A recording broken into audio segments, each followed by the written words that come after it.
Knoxville. Fan Run Radio.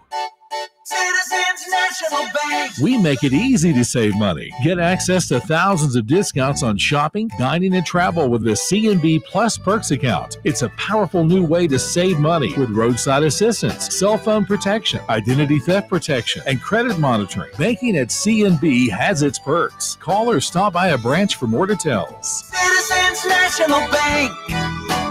Banking never felt so good. Member FDIC. Yee-haw! I've been hooting and hollering ever since I started betting with the VIP Play app.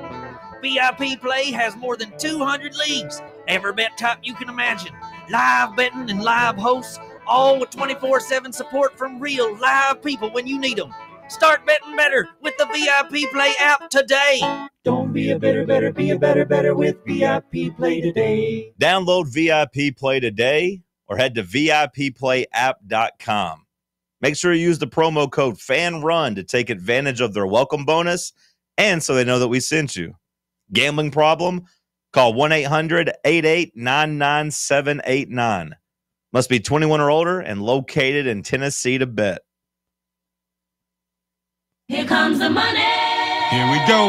Money talk. Here comes the money. This is the Slate, presented by VIP Play. Vegas, baby, Vegas! Mm-hmm. I should explain to you exactly what it is that I do. Mm-hmm. Mm-hmm. This is like the luck of the Irish, only I'm not Irish. Changing 500. Mm-hmm. I think I want my money back. Pay him. Pay that man his money. Cash rules everything around me. Green, get the money. Dollar bill, yo.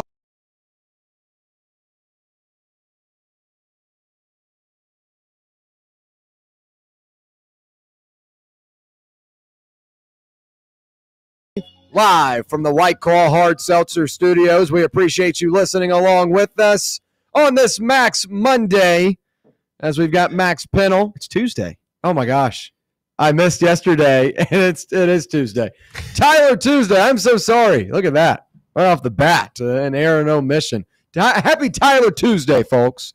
I am sorry. I'm on the wrong schedule this week. Max Pennell, Tyler Barbaras, Jeremy Hensley. I'm William Pattison. We appreciate you listening to us here on Fan Run Radio.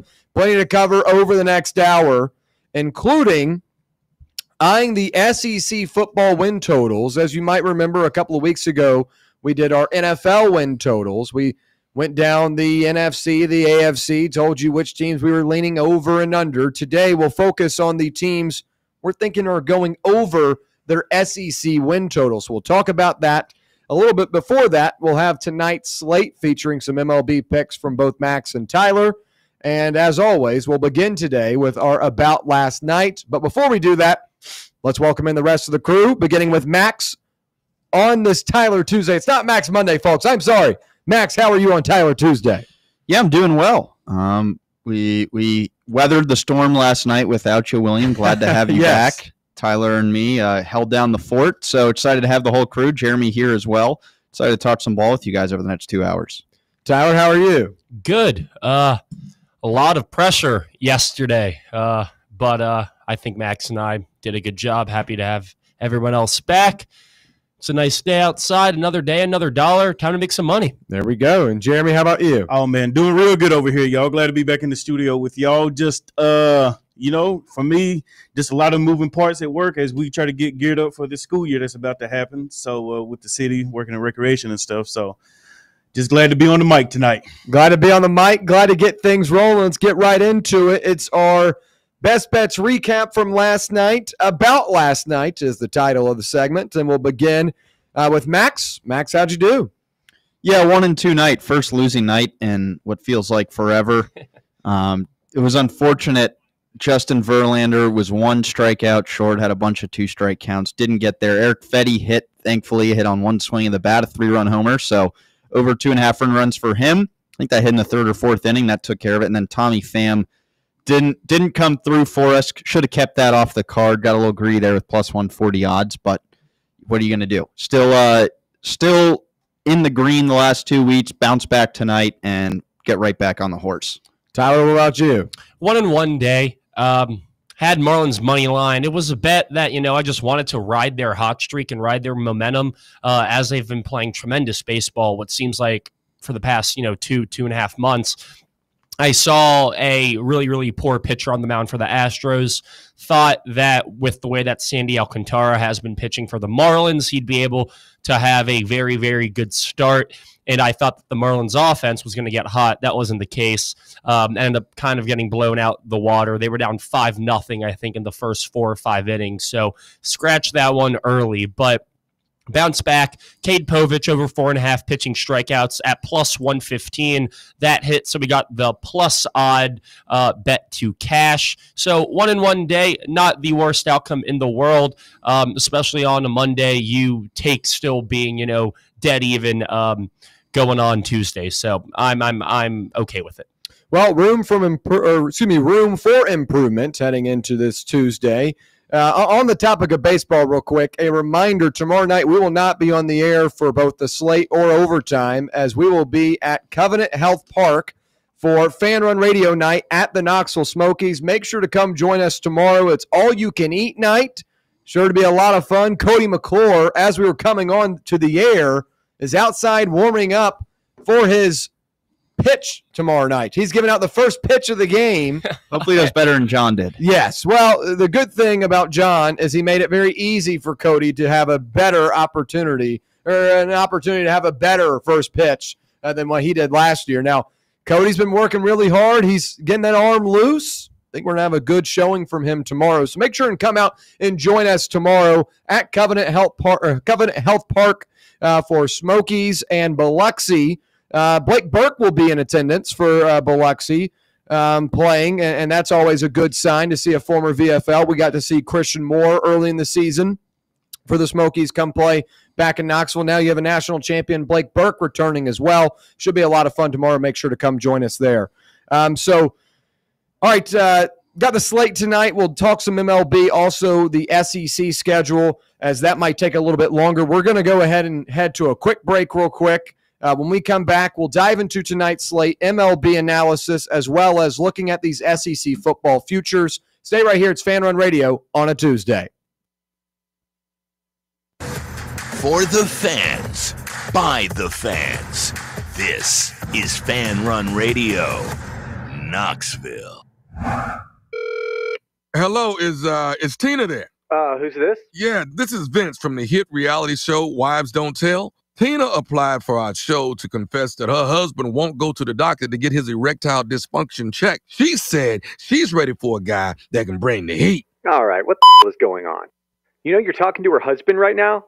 Tina! Well, she wrote the application that her man's performance is questionable. She's basically married to a coffee table. She also said, we live within driving distance to Men's Pro Knoxville, but he's too scared to get a blood test. Oh my, she is done. She is so done. Gotcha, Mike. It's Nephew Tommy. Ain't no reality show. It's a prank. Men's Pro Knoxville is the real deal, fellas. Local experts, test results in minutes. Call 865-544-8220 or hit menspro-knoxville.com before your lady books a new co-star. Men's Pro Knoxville, making it happen. Got a flat tire? Strange noise under the hood? Don't stress. Roll into Matlock Tire and Auto Service. From oil changes and brake repairs to brand new tires, Matlock's certified techs do it all. Fast, friendly, and fair priced, Matlock is the home of the price match guarantee. Bring in any competitor's ad and Matlock will match the exact same tire for the exact same price. Matlock Tire and Auto Service. 5 locations in East Tennessee. Visit matlocktireservice.com to find the location nearest you and schedule your appointment. Yee-haw! I've been hooting and hollering ever since I started betting with the VIP Play app. VIP Play has more than 200 leagues, every bet type you can imagine. Live betting and live hosts, all with 24/7 support from real live people when you need them. Start betting better with the VIP Play app today. Don't be a better, be a better with VIP Play today. Download VIP Play today or head to VIPPlayApp.com.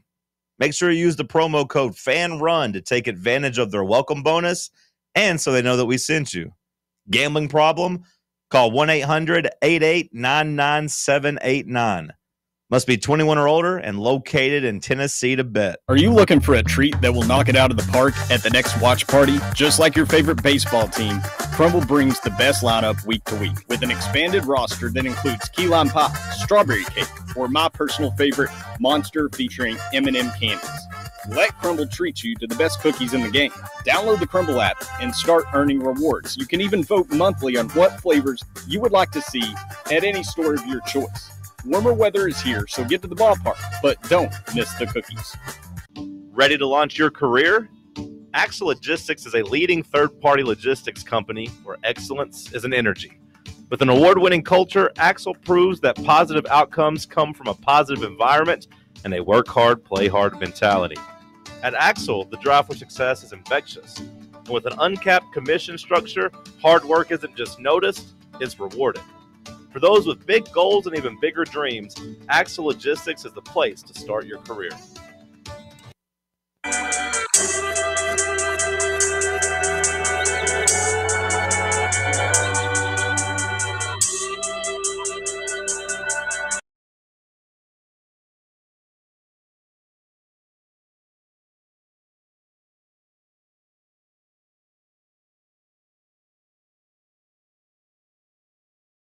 VIP play. We appreciate you listening along with us, however you may be doing it. The free Fan Run Radio app, 105.7 FM or 1340 AM, right here in K-Town on the local dial, or on the X/YouTube/Facebook live stream, however it may be. We do appreciate your time.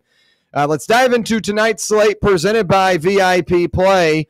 Go claim your VIP Play welcome bonus.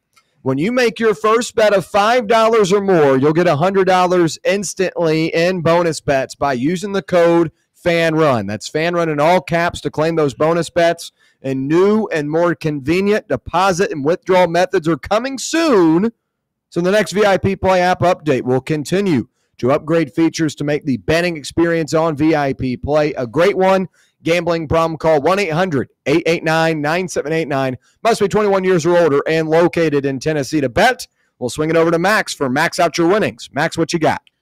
Yeah, trying to get in the win column tonight. We are going to Detroit for the Twins-Tigers clash tonight, AL Central battle. Going with the over at 8 flat. Two subpar pitchers on the mound here. One who was actually a Twin a week ago, and Chris Paddock, that they kind of offloaded before their big sell-off because he was not very effective for them. Hasn't been an effective major league starter outside of one season, I believe, in 2021. And that this year's been no different. And he's opposed by Zebby Matthews of Minnesota, a guy who was once a top prospect for them. This is his second year in the major leagues. He's been up and down. He's never really found consistency, a career ERA of 6.61. But with the Twins going into full sell and rebuild mode, they're trying to give young guys a chance. He's an example of that. They're plugging him into this rotation despite the woes he's had at the big league level to date. So, and another thing I think that's also important when you're taking an over involving Minnesota, they pretty much traded any warm body that was in their bullpen. Anyone that would return anything of value, they dealt out of their bullpen at the deadline last week. So that means a lot of guys called up from AAA that aren't major league caliber pitchers are now getting high leverage situations for them in the back end. And Matthews is not a guy that's been able to go deep into games, so you know that they're going to get a bulk of innings tonight for sure. And you add in the fact Tigers facing lefty Matthews have hit left-handed pitching better this season to the tune of a 781 OPS, one of the best in baseball. And they also, surprisingly, considering the park they play in, have a much better OPS at home, about 70 points higher in the confines of Comerica Park. So, like the venue for this, the Tigers have been one of the better hitting teams in baseball. They're opposed by a pitcher who's yet to really figured out the major league level in a bullpen that's a bunch of AAA arms. So if Paddock can just give up probably 2 or 3 runs, I feel really good about this, and his stats and track record say he will. So I like Twins-Tigers over 8 tonight. All right, Tyler, what do you make of that pick? And then give yours. Yeah, certainly think it's a very strong one, especially with how this Minnesota Twins bullpen looks post-trade deadline.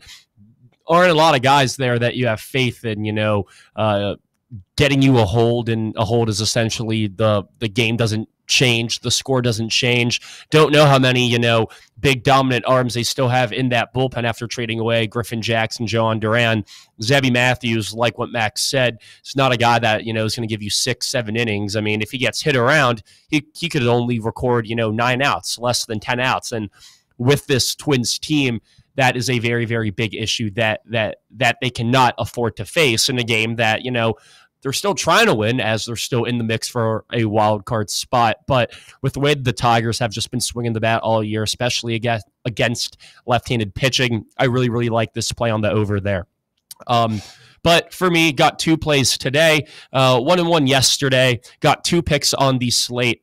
Trying to go 2-0 would be awesome. It would get me to a 10-5 mark over my past 15 bets, which would be quite nice to have after a pretty rough stretch a couple weeks ago. But my first play of the day is Jose Berrios under 17.5 pitching outs at -125 odds.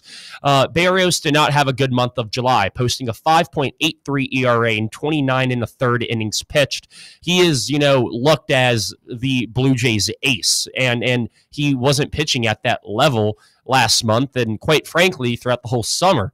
He's going to look to have a bounce-back start tonight versus the Rockies. However, he does have to pitch in Coors Field, which most, if not all, MLB fans know is the toughest place to pitch at in baseball. He now gets the Rockies in his first ever start at Coors. Rockies have been destroying righties as of late since the All-Star break. They have the 5th highest WRC plus and the 3rd highest OPS and the 3rd highest hard hit rate percentage in the MLB since that All-Star break. In the last month, 8 out of 10 righty starters in Coors Field have failed to complete 6 innings. If Berrios does get 6 innings, that's the mark that we're looking for. If you want some, different, if you want me to rephrase it, you don't want Berrios to get through 6. Anything less than that, this bet would hit. But seems like righty starters in Coors have been having a hard time recently. And those 8 starters that have failed to go 6 or more innings, they all allowed multiple earned runs, and 6 of them allowed 5+ earned runs. Berrios has also gone under this line in 4 out of his last 6 starts. I'm banking on a pretty poor Rockies team here to drive Berrios out the game, or at least make Berrios work for outs. The way that Berrios has been pitching recently, it's looking like he's going to have to work regardless, but I'm just riding this, offensive hot streak that the Colorado Rockies are on, and I'm also fading Jose Berrios. So Jose Berrios under 17.5 pitcher outs at -125 is my first play of the night. My second play, going back to the Nerfy well, we got Red Sox Royals Nerfy at -137. It's Garrett Crochet versus Ryan Berger. Garrett Crochet is elite this season, one of the best pitchers in baseball. In Nerfies this season, he's 17-22, and in those first innings, he has a 41.6% strikeout rate. You're not going to make a lot of hard contact off Garrett Crochet in the first, so I feel very confident about Crochet doing his job. Opposed from Garrett Crochet is Ryan Berger, who just recently got traded at the deadline to the Kansas City Royals in a Freddie Fermin trade, sending Fermin to the Padres. But Ryan Berger is a perfect 7-0 on Nerfies this season. I use that as an indicator that, Berger does a really good job first time through the order, but as all and most major league pitchers do, they fall apart towards the end, which is why Ryan Berger, isn't a special pitcher by any means. However, he does look very strong in the first inning of games. Kansas City always struggles early. They have one of the poorer offenses in baseball. This game is being played in Fenway, which is pretty calm weather-wise, so I don't see any balls, getting carried out to, near that pesky pole or over the green monster. The Red Sox are also without Roman Anthony, who's been one of their best bats as of late. I really like this play here at -137, which I've seen is as high as -160 on some other sports books. So VIP play has given us a really, really nice spot here on the Royals Red Sox Nerfy at -137. Those are my 2 plays for the day. Hoping to go 2-0. And Max, you hear those picks? Another Nerfy for Tyler. You trust his Nerfy picks? Yeah, that's his bread and butter. Yeah. What do you make of the pitcher outs?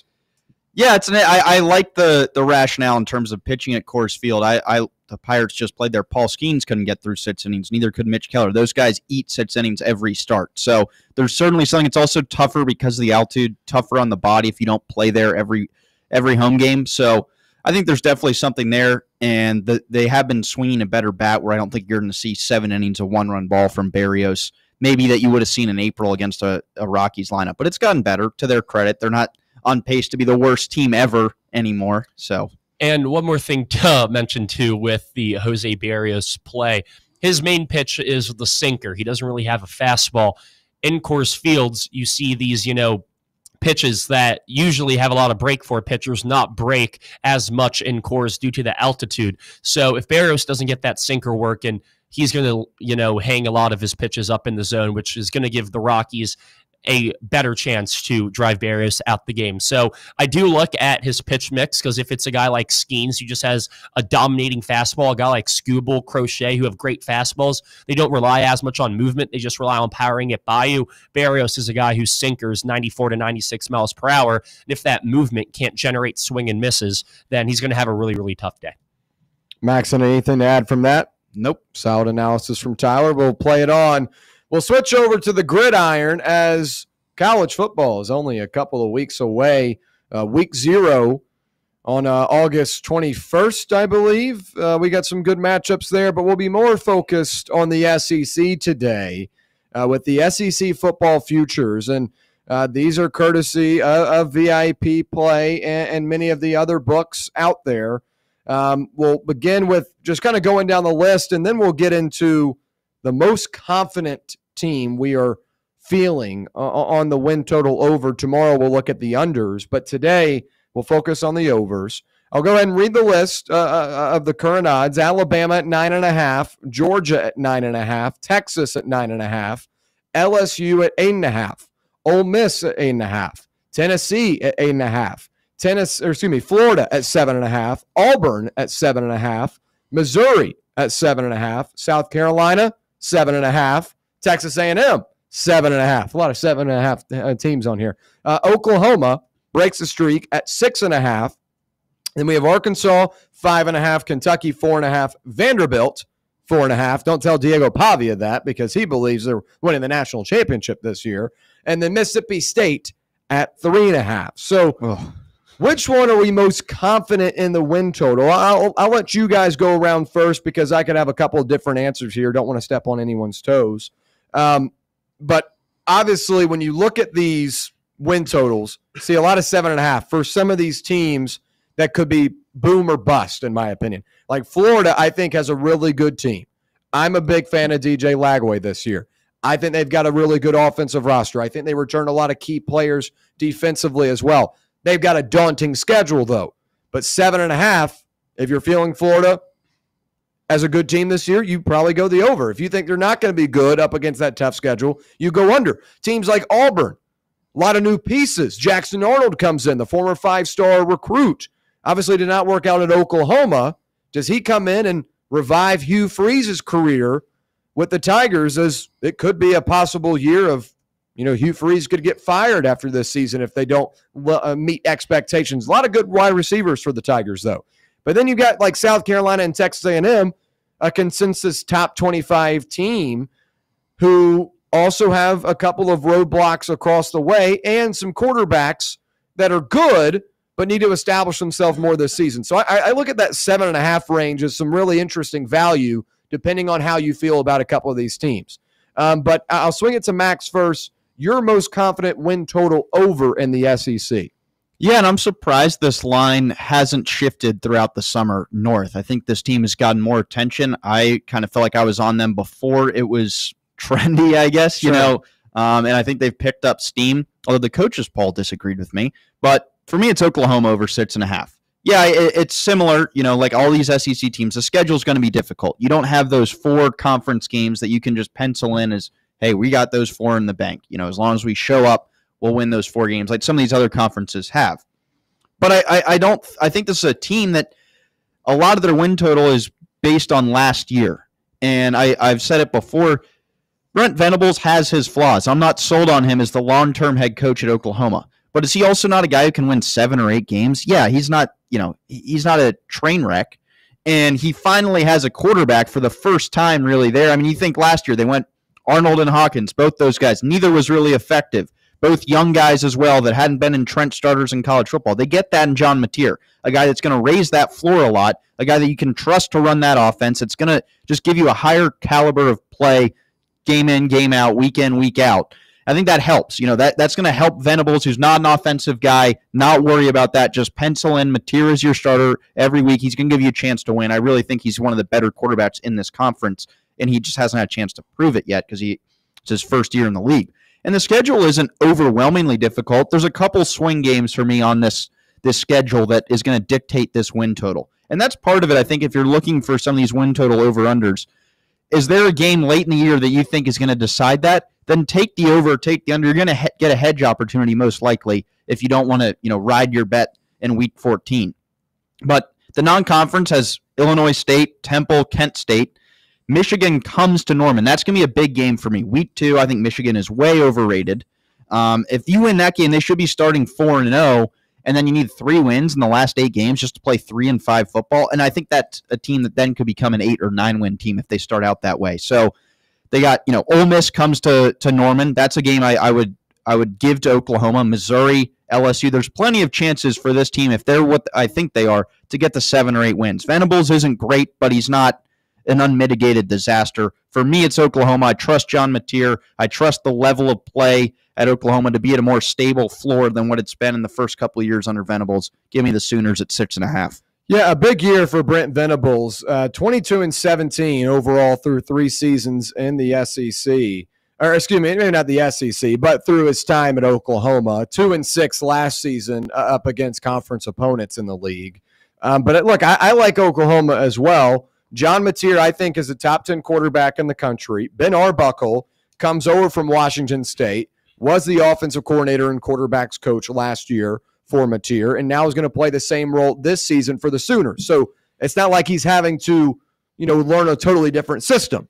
And then at running back, Jaden Ott, I think, is one of the most underrated running backs in the country. He comes by way of California, and this is a guy that has produced 3,460 all-purpose yards over 3 seasons with the Golden Bears. That's a playmaker. Deion Burks comes back this season. He got banged up like much of the wide receiver room did for Oklahoma last year. But Burks, I think, is a dynamic playmaker. And then defensively, Venables is a defensive-minded guy. He's going back to just focusing on the defensive side of the ball this season, which I think is beneficial because that's what he did at Clemson.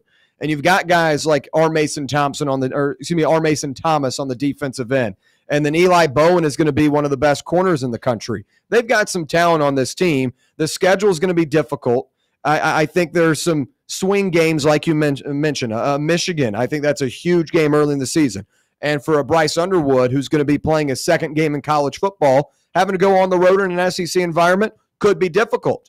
And I look at teams like, Auburn and South Carolina and Ole Miss, like those games I think are swing games as well because we don't really know what they're going to be like. I think you have more of a read on South Carolina because Lenore Sellers, when he's healthy, is one of the nation's best quarterbacks.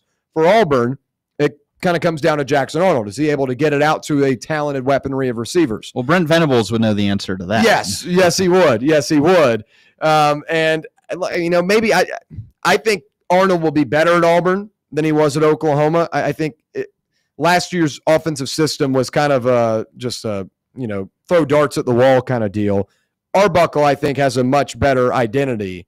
But like Ole Miss is another interesting game too. But you get a lot of these games at home. Michigan's at home. Auburn's at home. Texas, obviously, a neutral site. At South Carolina, at Tennessee, at Alabama are tough.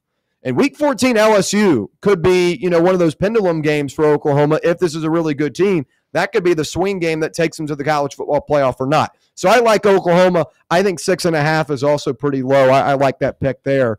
Jeremy, we'll bring you in now. Your win total prediction. Which one are you most confident in going on the over? You know what? For me, I'm actually going to take possibly, to me, the easy route. I'm going to go Arkansas to go over 5.5. Okay. I really like Taylor Green as a quarterback, a year older, a year stronger. So I'll look for him to be able to come back strong, him alongside with Rykar, Omega Blake at receiver. I think those 3 have a chance to lift this offense, not necessarily to maybe compete for a playoff, but to at least show that Arkansas, is headed in the right direction. And then you come and then you look at their schedule. I mean, you play Alabama A&M, Arkansas State, you play Memphis, and then you play Mississippi State. So you can probably almost guarantee those as being wins. And then I'll give them a swing game against Missouri for in-conference play. And then I'm also looking at possibly maybe even Ole Miss as a top-up, because I don't believe Ole Miss will come in and be as strong as we've seen them offensively in years past. So to me, I think the easy play is Arkansas to go over 5.5. I'm going to disagree with you here. When we did, a couple months ago, we did kind of our early analysis on these win totals, obviously before they've changed and before we've developed more knowledge about these teams. I had Arkansas as an under because I look at that Memphis game as a possibly, sneaky game for them. Because I do think Memphis has some experienced guys. You got a Nevada transfer at quarterback who has plenty of experience. Greg DeRoe at running back could be pretty strong once again this season. I think Memphis is not as easy as it may look like on the schedule. You're not beating Notre Dame. No, one of the oddest scheduled games. So weird. I'm going to say it That's still going to catch me by surprise that week. I could be told 5 times that week they're playing, and at noon when I turn on my TV, it's going to be like, why the hell are these teams playing each other? That just looks funky. Notre Dame at Arkansas at 12. Noon kick. Yeah, bizarre. Interesting setup there, but I would agree with the Missouri being a swing game, because that was one of my things.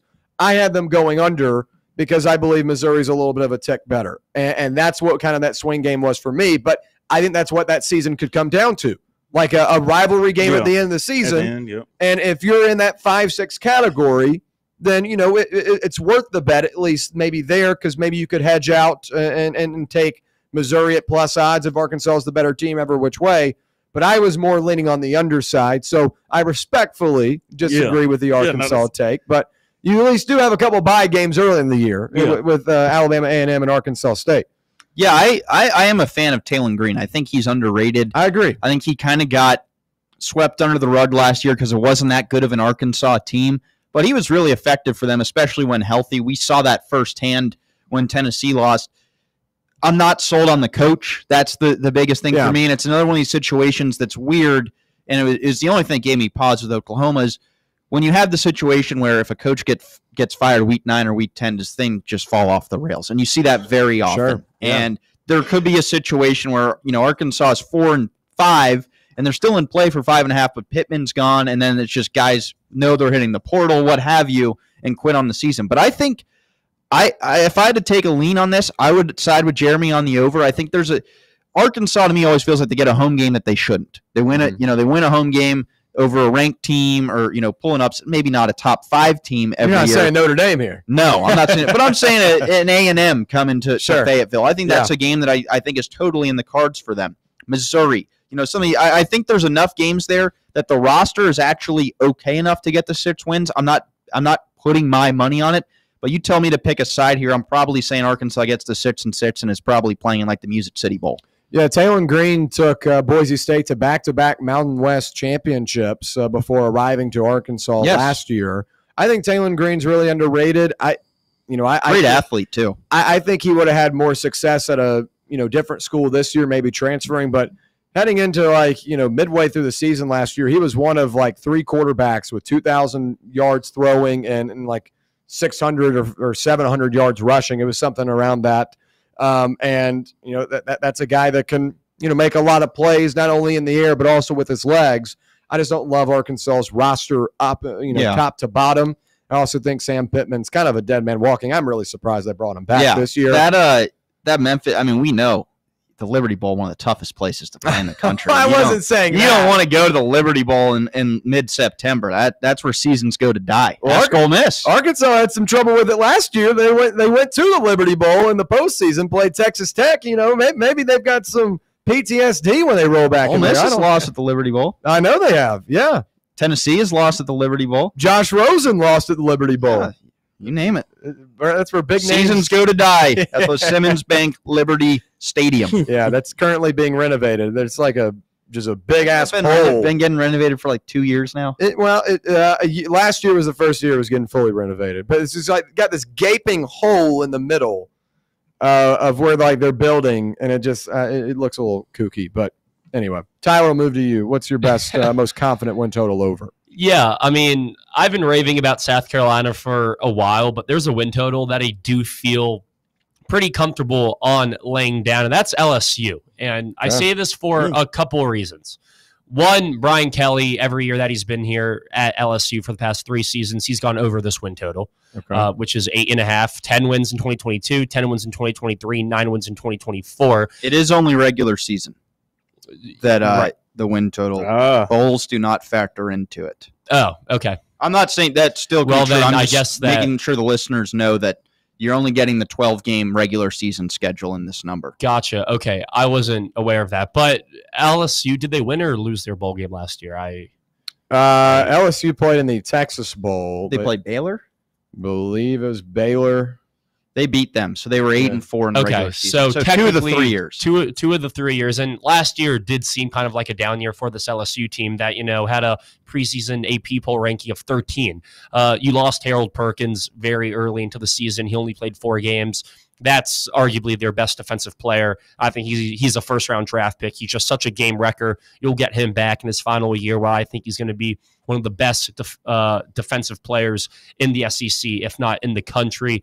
Very high on Garrett Nussmeier. Nussmeier. There you go. See, I'm picking up on it now. There you go.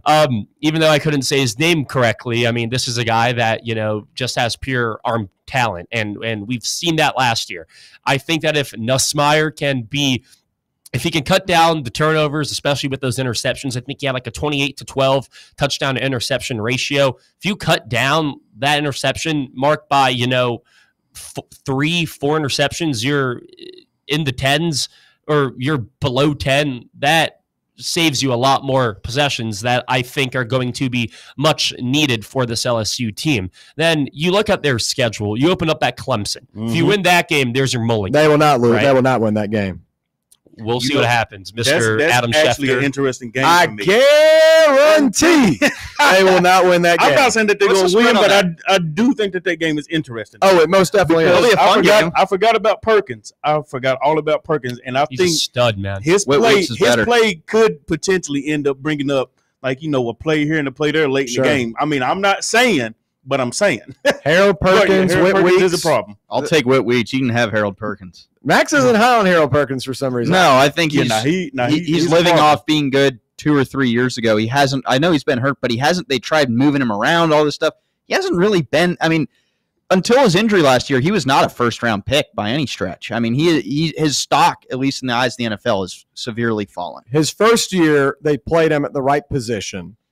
Yeah. The second year, they were so bad defensively in the secondary that they had him playing all over the place. He was basically playing pass coverage as an edge rusher and linebacker, and that was an issue, and I did not like that at all. I thought it made him look a lot worse. Now, last year, obviously, he got hurt, but his production was snapped in half because they were sending him in coverage 40% of the plays, and that's a guy that needs to be rushing the quarterback. That's what he's good at, and stopping the run. So, LSU's got a lot of transfer cornerbacks this year, very similar to how it was 2 years ago. Now, if they hit on these guys, hopefully he won't be having to run back in coverage, and also coming off an injury, I don't know if they're going to try and do that with him anymore.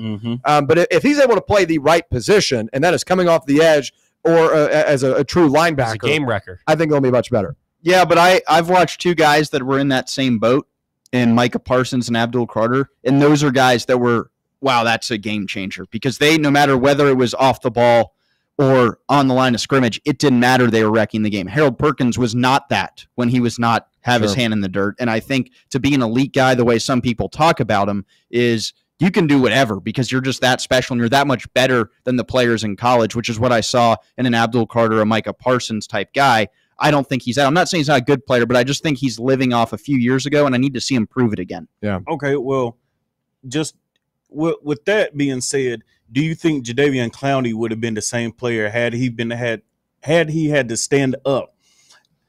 Well, he's a much larger individual than Harold Perkins was. I mean, Harold Perkins he has the frame to play middle linebacker the way a Micah Parsons did in college. It obviously isn't his best position, but Jadeveon Clowney, you move that guy to middle linebacker, you're doing him a disservice in your whole team because he's not going to be able to run with anyone. Harold Perkins can run with tight ends and, running backs. Tyler, continue your analysis. Yeah, that Clemson Week 1 matchup is going to say a lot about this LSU team. However, this is an LSU team that has had really tough opening week matchups that they've lost the past 2 years with USC last year, the year before that, Florida State. They've fallen this 0-1 hole, but Brian Kelly and his team, they still grind out these, 9, 10 win seasons. And when I look at this team's schedule after week 1 against Clemson, you have Louisiana Tech at home. You have Florida at home, which I think is really early into the season. It plays to LSU's advantage, especially with that game being at home. Then you have Southeast Louisiana at home, and then you kind of get into a gauntlet here where you got to travel to Ole Miss. But I think that's a game that LSU very well could win. You have South Carolina at home, where I think if that was on the road, I wouldn't feel as comfortable with them winning that game. But I think getting LSU at home, getting Texas A&M at home, getting Arkansas at home, those are 3 games that they should win. Now, the question is, will they be able to beat, Oklahoma in that final game of the regular season? I think that's arguably the biggest game for this win total. Don't expect them to beat Alabama on the road. Vanderbilt on the road, I expect that they handle business there. I hope so. I don't even have that as a notable game on my list. Yeah. Well, I'm just looking at their schedule here, but they should handle business in a lot of these games. Even if they fall in that 0-1 hole, which, William, you're very confident that Clemson will handle business there week 1, which is very fine. But even if I'm penciling in LSU as starting off 0-1, I still think the remainder of the schedule, they could very well, go 9-2 in this final stretch, with your only losses being at Alabama, and then you fall another game somewhere in there, whether that's an at Ole Miss or one of those home games against a South Carolina or an Oklahoma in the final week of the regular season. Brian Kelly has just, made this football team a very, very consistent team. You know what you're going to get year in and year out, and I think now you bring in a lot of recruits, wide receiving class. You bring in Nick Anderson, who I believe came from Oklahoma. Was beat up last year. Last year, he had a good year. You bring in Barryon Brown from Kentucky. Correct. I want to say he had an okay year last year. They have a lot of talent on this offensive side of the ball, and I think Garrett Nussmeier is going to do his job and get the ball in the hands of his playmakers. The defense, though, is the biggest question. But I do think getting Harold Perkins back and hopefully playing at the right position, he can, wreck a game, make a couple big plays, and you'll ultimately see this LSU team win 9 games, if not 10. The good thing for you, real quick, if you don't mind, the good thing for you is that Brian Kelly has recruited a really good team. This is the best team he's ever had at LSU. Even better than when he had the Heisman winner. I think this is the best team they've had. I think from top to bottom, what they've got defensively, what they've got offensively, this is the best group they've had. I know Jane Daniels was great, but that secondary was horrible. Oh, it was. The defensive line wasn't as dominant. And I like what this group does from top to bottom. But the bad thing is, Brian Kelly did a great job bringing these guys in. The bad thing is Brian Kelly's coaching this team. That's a good point. And I like Garrett Nussmeier, top 3 quarterback in the country. I like Caden Durham at running back. Harlem Berry was the number 1 running back in this past class. I think he's going to be good. The receiver room is better. DJ Pickett, 5-star cornerback. Yeah, sure he'll have a role. Yeah, but you're relying on a couple of defensive back transfers though, and you did that a couple of seasons ago. Didn't work out. But I do like Harold Perkins. Jack Pyburn from Florida, I think, is an underrated addition as well. This is a good team. The schedule, I think, is a little bit tough. Like, I have LSU as a top 10 team in the country, but they're not beating Clemson week 1. I've already placed a bet on that game, Clemson -3. And then you go down the list. Florida week 3 is going to be difficult. Like, Florida's going to have to go on the road, and that could be the arrival game for DJ Lagway and company. It helps that they're at home. But even if you win that game, at Ole Miss has played well at home over the last couple of years. I'm not as high on Ole Miss as other people, but that could be an interesting game. It's a rivalry matchup. South Carolina, week 7 off a bye. Having that bye week, I think, is important. But then at Alabama, at Oklahoma in the final 3 weeks of the season, even though the Bama game is coming off a bye for them, I don't see Alabama losing at home. And that Oklahoma game could very well depict whether you go over or under, and I don't like that that's on the road. So I do think LSU is good enough to achieve more than 9 wins, But Yeah, I'm already chalking them up as a loss in the first game of the season. So basically, you're having to win 9 of your next 11. Can LSU and Brian Kelly do that? They haven't really had much success with that as of late. Yeah, I think I like this LSU team as well as a top 10 team. To me, there's like a clear top 5 or 6, and there's a bunch of teams that I could see being 8-4 or 10-2, and LSU is one of those teams, and the schedule certainly plays a role in that. I'm with you as well. I don't see them winning at Clemson. I think you got the better coach and the better quarterback, and they're at home. Tough to overcome if you're LSU, especially when you factor in what Brian Kelly's done week 1 there. Most definitely. But for me, you mentioned one thing. I just wanted to get this in before Williams.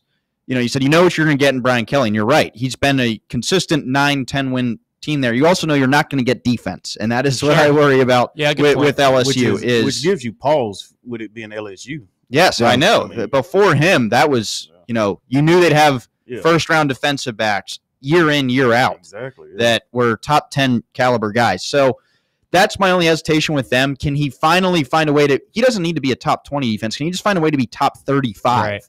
Then I think you got enough there to this is a maybe fringe title contender. But I just got to see that out of LSU with Brian Kelly at the helm before I can confidently say, man, this is a defense that can help them win an SEC title. He hasn't had that yet. I think with their defense, they're just depending on pure talent rather than scheming and the analytical side of things. But it's a talented defense and a talented offense. It's can their talent elevate them to that double-digit win mark? I think it's a risk, but I certainly think that just the way that they've been playing the past 3 years and always losing their first game, they bounce back every year. And I think Nussmeier is a guy that will bounce back and get them to that 9-win mark. All right, so now for my most confident win total, and surprisingly, no one said mine, so I'm very happy. Mine is the best team in the SEC and arguably one of the best teams in the country, the Texas Longhorns. Look, this is a very polarizing team this year. Everyone's like, oh my gosh, Arch Manning, I've heard enough. This guy hasn't done anything yet. Arch Manning will be a top 5 quarterback by the end of the season. This is a offensive line that is going to feature a lot of new guys.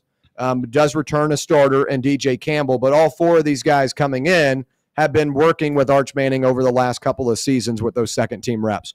Really solid wide receiver core. DeAndre Moore Jr., Ryan Wingo, those guys are former high-level recruits. And then you bring in Emmett Mosley V from Stanford as a really good kind of wide receiver 3 option. I like all the talent they have offensively. I haven't even mentioned Quintavion Wiesner and C.J. Baxter at running back. And then defensively, they totally revamped the defensive line, a ton of new transfer portal additions there. But I'm focused on Colin Simmons, arguably, one of the best ends in the country. This guy's only a sophomore, 9 sacks last season. Anthony Hill Jr., the best linebacker in the country. And then you've got Michael Toff and Jelani McDonald, who are going to be, some of the best cornerbacks in the country, safeties, secondary guys in the country. This is a really, really strong team. And Steve Sarkisian, though he hasn't been able to win the big one, per se, in the college football playoff yet, this is a guy that gets them there. Year after year. They're going on 3 straight seasons this year if he's able to get them there. And when you look at their schedule, I think Texas beats Ohio State week 1. I think they're more polished. I think they've got the better group. Ohio State's going to have to figure some things out, especially at running back, offensive line, and a new quarterback. And then at Florida, I think is a really tough game. I think I could chalk that up as a loss, but I like them over Oklahoma in a neutral site game. At Georgia, I think would be a loss too. But then you're sitting at 10 wins. You're only sitting at 2 losses, with Florida and Georgia being your 2 losses here.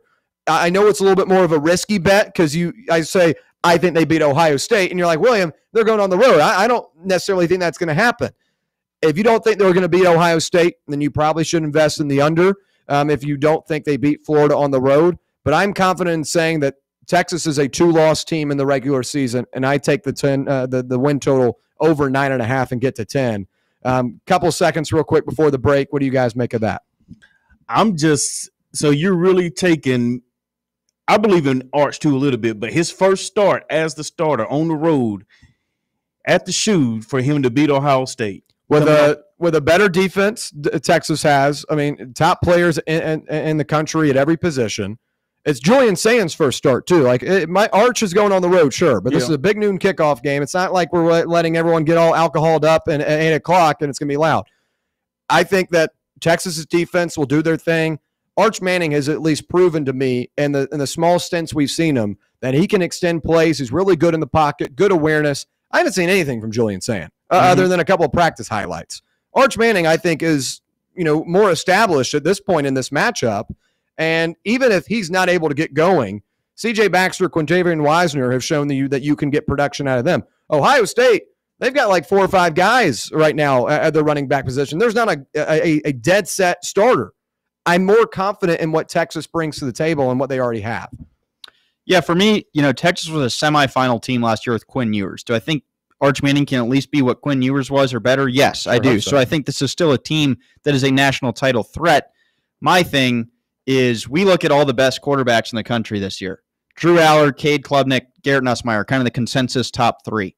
Each of those guys, their first year starting, was not a top 3 quarterback in college football. People are already kind of anointing Arch. I'm not saying he won't be good, and I think he'd be an upgrade from Ewers, and that still would make this team a title contender. I'm just saying from him personally, you look at Allard, Nussmeier, Klubnik, they all took their lumps their first year, and that second, third years when they made that jump, I think it's a little unrealistic to expect Arch to come in and play on those guys' level. He's going to have the growing pains that Nico had last year. A lot of these guys have, and I think that's not being taken into consideration. I get it. I think he'll be better than Ewers. This should be a playoff caliber team, but to think he's going to be in that echelon of those guys, I think you gotta expect him to struggle a little bit. Yeah.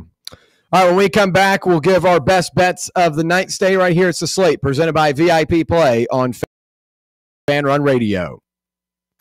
Catch up with all things Fan Run by subscribing to our podcast feed. Like, rate, and download the show from the Fan Run app or wherever you get your podcasts. Hey, Knoxville. Surfside iced tea and vodka made with real brewed tea is only 100 calories, 2 grams of sugar with no bubbles and no troubles. That's right, 0 carbonation, so it's easy to sip and enjoy. Headed to a game day or party at a friend's house? Bring an iced tea or lemonade variety pack from Surfside or try their green tea and new raspberry tea vodka. Find the can with the sunset stripes this season. Surfside iced tea and vodka. Sold at bars, restaurants, and stores near you. Surfside iced tea and vodka. Sunshine in a can. Must be 21 or older. Enjoy responsibly. Rickard Ridge Barbecue, located in beautiful Cove Lake State Park. Rickard Ridge is home of the best ribs in the volunteer state. Smoked daily by pitmaster Mark Rickard. The barbecue at Rickard Ridge is mouth-watering, fall-off-the-bone delicious. Take the scenic drive up I-75 to exit 134. For directions and to look at the rest of the menu, visit Rickard Ridge online at rickardridgebbq.com. Airlines have just reduced their prices even more. Book 30 days in advance and save big. Want the absolute lowest prices on your airline tickets? Then call the Low Cost Airlines Travel Hotline right now. For prices so low, we can't publish them anywhere. The only way to access our low rates and save up to 70% is to call. Save hundreds on your vacation tickets by calling right now. You can fly anywhere in the world and pay discount prices on your airline tickets. Book a flight today to London, Paris, Madrid, or anywhere else you want to go and pay a lot less guaranteed. Call the International Travel Department right now at Low Cost Airlines. 800-631-1754. 800-631-1754. 800-631-1754. That's 800-631-1754. A brand built in Tennessee and born from the love of the game, Inward Half revolutionizes golfing comfort. Crafted by a former pro and dedicated enthusiast just like you, our luxury performance wear guarantees you stay cool and comfortable through every swing and every day. We're not just a brand. We've set out to create a lifestyle for those who understand that impeccable style and premium performance are a hole-in-one. Enjoy the walk-in with Inward Half. Citizens National Bank. Life is more fun with a Good Life checking account, offering extra benefits including bank travel. Join us for a trip to Mackinac Island for a stay at the beautiful Grand Hotel. Travel with us to southern Utah to witness the enormous, colorful, and unusual rock formations. Or join us on one of our many day trips. We're always on the go. Citizens National Bank. Banking never felt so good. Member FDIC.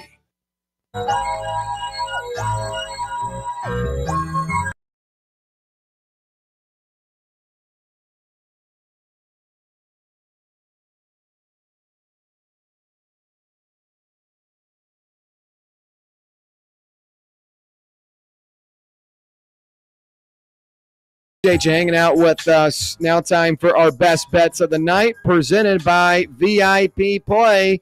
Live always, 200-plus leagues, numerous bet types, props, and options. Have a bet in mind that you cannot find on any other sports book. The VIP Play team will create it for you. Check the specials page daily for bets you cannot find anywhere else in Tennessee. And make sure you're using the code FANRUN. That's FANRUN in all caps to claim $100 in bonus bets when you make your first bet of $5 or more.